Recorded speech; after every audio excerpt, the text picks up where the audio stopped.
현재 문재인 정부, 그것은 어쨌든 간에 촛불시민혁명을 통해서 탄생한 정부라고 봐야 되거든요. 그럼 촛불시민혁명 과정에서 박근혜 대통령을 탄핵하고 촛불시민혁명에 참여한 시민들이 원했던 게 무엇이냐. 그래서 공정하고 정의로운 사회, 더불어 함께 사는 사회. 그러면서도 요즘 젊은 사람들이 많이 힘들거든요. 그래서 언제든지 도전할 수 있는 사회. 도전해서 실패하더라도 사회 안전망이 튼튼해서 다시 한번 도전할 수 있는 사회. 이런 것을 만들어 달라는 것이 국민의 뜻이고 시민의 뜻이라고 보고 있습니다. 이런 것들을 구현하기 위한 것이 또 더불어민주당에서 정책 분야에서 가장 앞서 나가는 제가 구상했던 정책입니다. 그런 면에서 이 시대가 요구하는 시대적 가치 측면에서는 다른 후보보다 훨씬 더 앞섰다. 사선하는 과정에서 중앙정치무대에서 최소한도 정책 분야에서는 가장 전문성이 있다. 이렇게 이제 인정받는 중진위원회에서 성장했다. 이렇게 또 민주정책연구원장까지 하면서 정책 분야에서만은 우리 더불어민주당 내에서 변재일 의원이 가장 앞섰다. 이런 상당히 파워와 영향력이 있는 위치까지 올라갔다.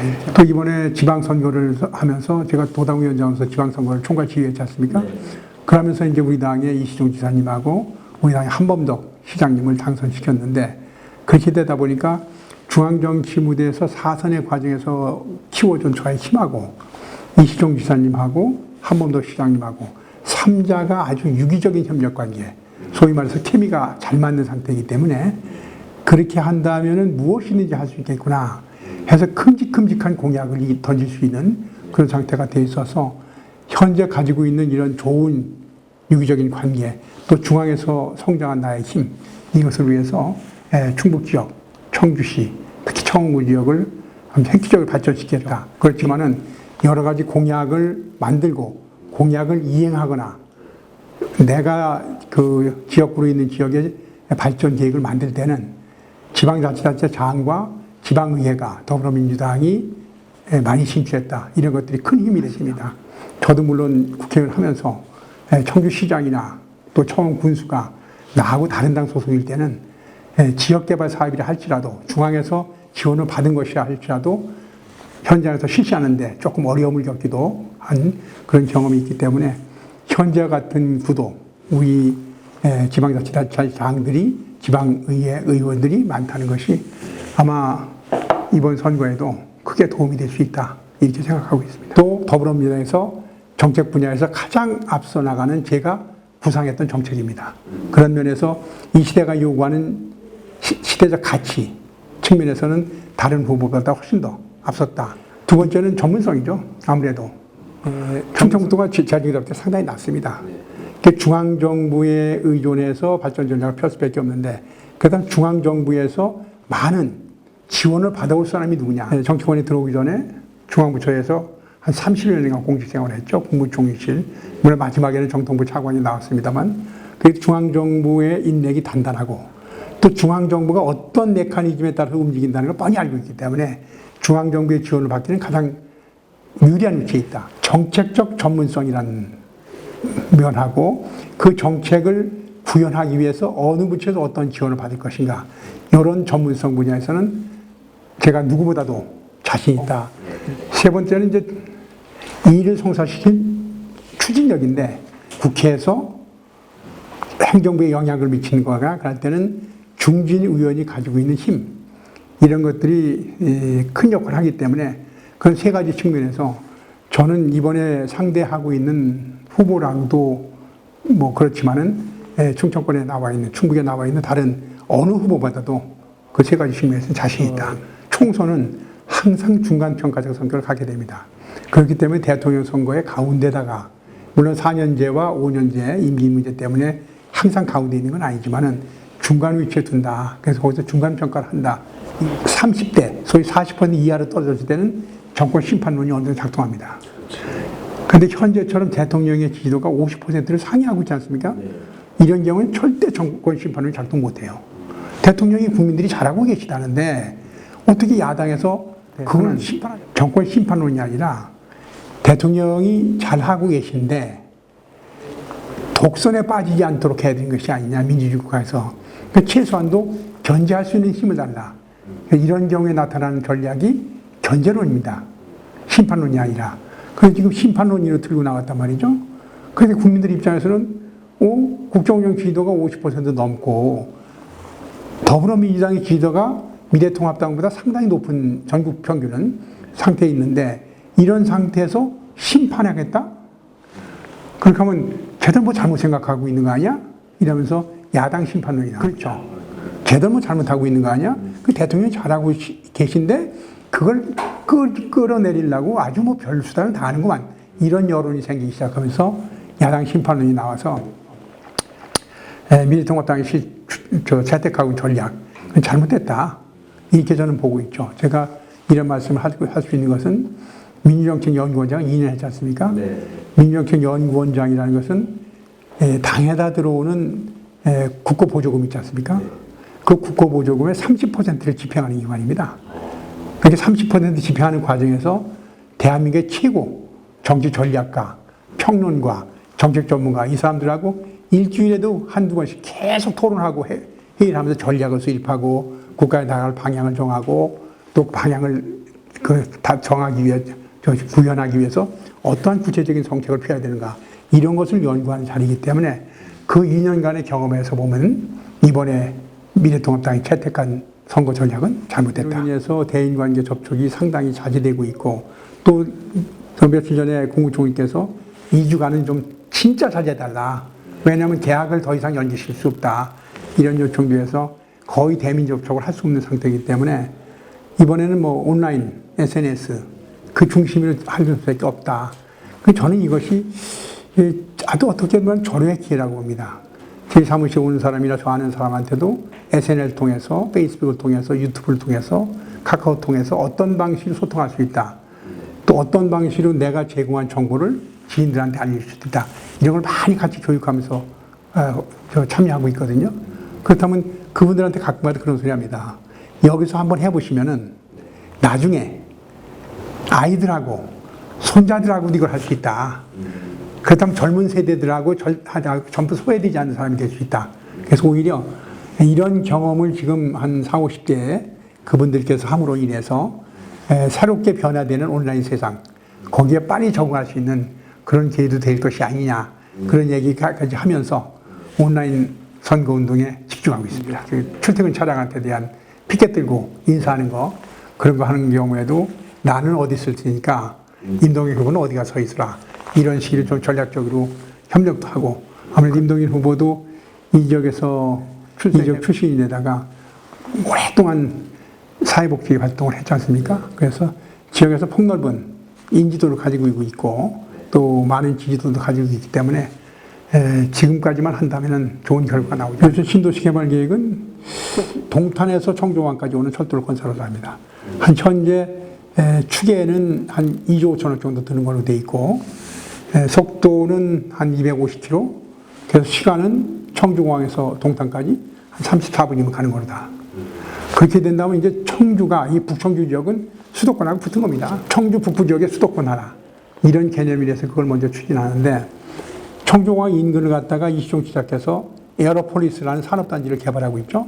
1단계는 벌써 이제 헬리콥터 정비업자가 들어왔고 2단계 사업 추진하고 있고 3단계 사업까지 발표했는데 충청북도하고 저하고 모두가 함께 노력하고 있는 동탄에서 청조항까지 철도 문제 이런 것을 묶어서 생각하다가 지난번 12월 달에 국토교통부에서 항공산업발전계획이라는 걸 내놨는데 그 항공산업발전계획에 공항 주변 신도시 건설계획이라고 있습니다. 거기서 공항 주변이 아무래도 이제 항공화물이라는 것이라든지 여러 가지 유리하고 항공교통을 통해서 관광이라든지 그런 것이기 때문에 공항 주변에 신도시를 개발하자. 그래서 거기가 공항 주변에 신도시를 개발한다면 중앙정부 차원에서 선도 투자지구로 지정해서 규제도 완화하고 재정 지원도 하겠다. 이런 계획을 발표했어요. 그렇다면 우리가 가지고 있던 에어로폴리스를 중심으로 한 공항 주변 산업단지 개발 계획하고 수도권하고 철도 연결 계획하고 문재인 정부에서 추진하고 있는 그 공항 주변 항공산업 발전 계획하고 묶으니까 이게 새로운 신도시 건설 사업으로 이루어지는 것이 아니냐 해서 미호천과 석화천 그리고 그 증평RC 요 사이를 묶어내는 신도시 개발을 적인 정책을 피지 않으면 절대 불가능합니다. 그래서 청주시가 좀 도전적이었으면 좋겠다. 그 도전적인 청주시, 100만 도시로 가기 위한 적극적인 행정의 일환으로 이걸 추진해달라라고 청주시장한테도 요청했습니다. 그동안 청운군 시절부터 역대 청운군수하고 저하고 해서 철저히 막아왔죠.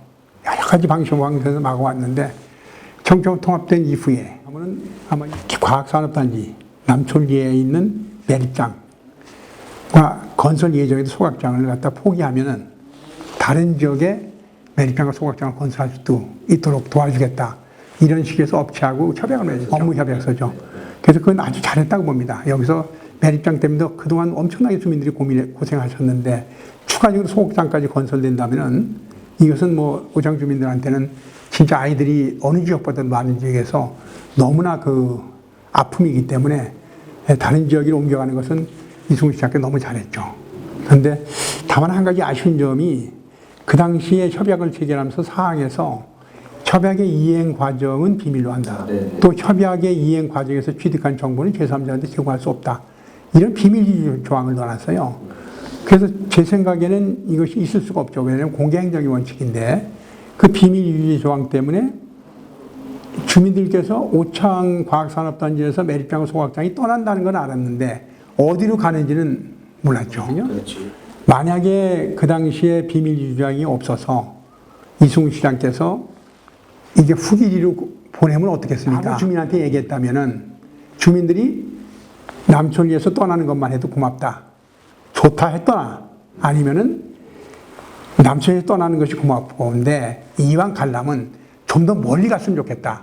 이런 주민 간의 의사소통이 되면서 주민 의견이 수렴되고 그럼 지금의 논란은 없었을 것이 아니냐. 그것이 가장 아쉽습니다. 지금 뭐 아쉬움이 있지만은 역대 시장 군수 모두가 시도의원 모두가 최선을 다하고 저도 물론 같이 해서 최선을 다하고 막아 왔는데 지금 이제는 환경의 평가가 난 상태가 돼 있어서 한 번 더 시장께서 이제 확고한 신념을 가지고 있습니다. 더 이상 청주 지역에 소각장 건설하지 않겠다. 그런 확고한 신념을 가지고 있어서 청주시장의 인허가 과정에서 철저히 봉쇄하겠다. 이런 말씀을 하셔서 한범덕 시장이 제대로 일할 수 있게끔 시의회하고 정치권에서 또 주민들이 함께 힘을 몰아주는 그런 것으로 지금 접근해 나갈 그런 계획입니다. 이게 정치 이슈화 되는 건 바람직하지 않거든요. 정치권에서 분열이 생기고 정치권의 분열은 주민의 분열까지 이어집니다. 그럼 가장 좋아하는 사람이 누구겠어요? 업자죠. 정치 이슈화에서 분열이 일으키는 것은 이적행위다. 그래서 더 이상 이 문제에 대해서 정치적 논란을 하지 말자라는 것을 반대대책위원회 관계자들한테도 요청을 했습니다. 차원에서 선대위 구성도 내실있게 하려고 합니다. 저는.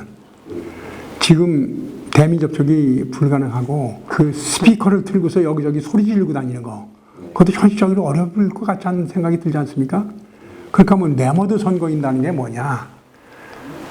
저는 고문단이나 특보단이다 해갖고서 상당히 많은 인력 풀을 만들어서 고문단 특보단을 만들었습니다.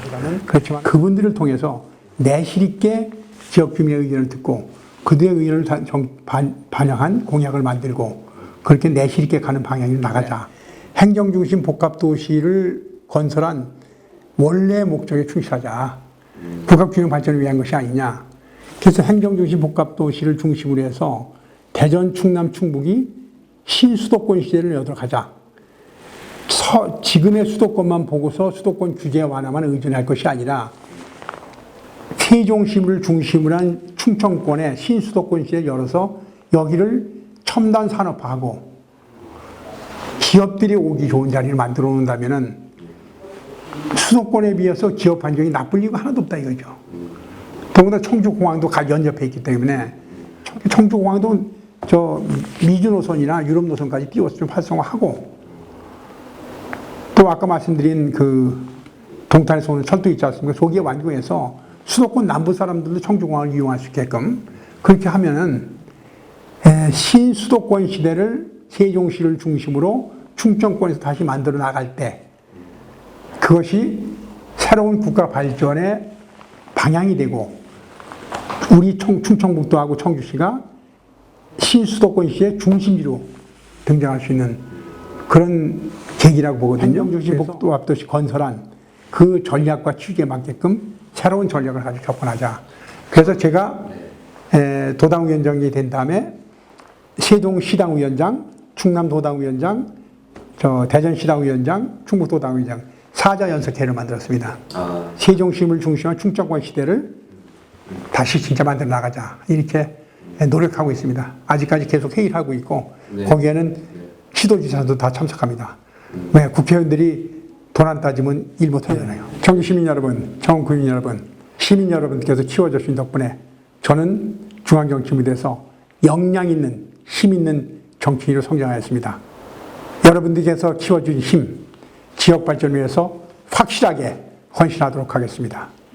그리고 이번 총선은 문재인 정부의 성공을 위해서 또 촛불 시민혁명 과정에서 국민들이 요구한 요구사항을 구현하기 위해서 아주 중요한 선거입니다. 국민들은 촛불 시민혁명을 통해서 우리들한테 명령했습니다. 공정하고 정의로운 사회를 만들어달라. 승자와 패자가 함께 더불어 살 수 있는 사회를 만들어달라. 우리 아이들이 실패를 두려워 하지 않고 도전할 수 있는 그런 사회를 만들어달라 요청하셨습니다.